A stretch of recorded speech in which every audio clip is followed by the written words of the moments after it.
Hi, Scott Orlin with CINEMA-Magazin. New York City, Matt Damon. Perfect combination.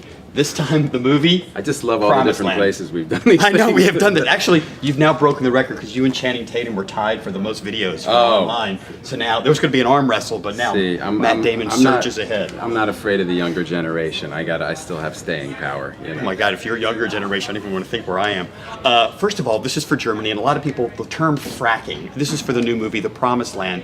Can you just kind of like sum it up, explain, if they're unfamiliar with the term, what fracking is? It's a method of extracting natural gas by which you drill down and you force millions of gallons of water and sand and chemicals down and then horizontally miles underground, and that fractures the shale and releases the gas, and it all comes back up with the wastewater, and that's how you get your natural gas, and it's a relatively new technology. Matt Damon, Academy Award winner and geologist. No, God, no. Wonderful that he God, no. knows this term. But the movie is not necessarily just about that. There's a lot of complexities to it. But you got to co-write this, and I don't think really since you won the Academy Award that you've really written another script. What took you so long to kind of come back into that penmanship?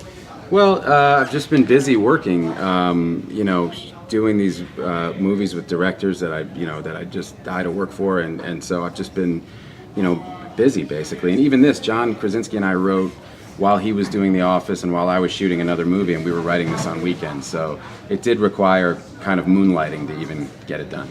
And what's really interesting about your character is as the movie progresses, there's this conflict of conscience. And if wonder if you could just elaborate a little bit on how precarious of a tightrope do you have to walk? Because is your character the antagonist, the protagonist? The audience has to empathize in some way with who you are. Yeah, well, John and I really wanted the audience to empathize with all of the characters in the piece, and to really recognize them as people that we see in everyday life. Gus wouldn't let anybody wear makeup. He wouldn't. He wanted it to feel very real, and this is real. What's going on?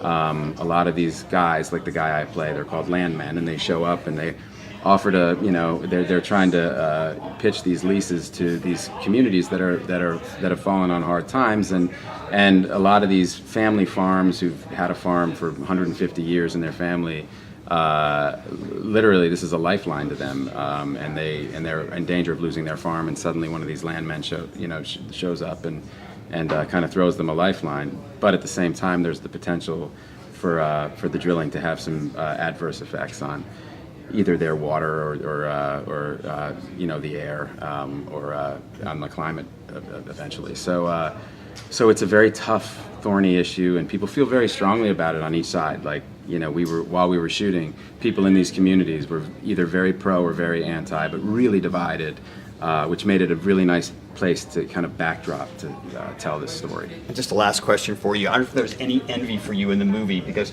both your co-stars, Francis and John, got to karaoke, and you did not. But if Matt had that moment in the movie where you got to karaoke, what would be your song?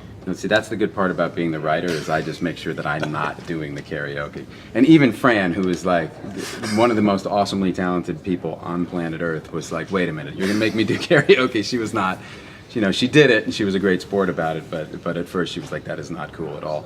No, if I had to karaoke, John and I actually have gone karaokeing a few times. Let's see, I'd probably do a Springsteen song. He got to do Dancing in the Dark. Maybe I'd go Thunder Road. Matt Damon, actor, potential director, screenwriter, singer. Yeah. The musical. We're waiting for Promised Land. And geologist. You're so multifaceted. It's true. Matt, thank you so much, and this is Scott Orlin. Until next time. I hope I did it right. Did you off?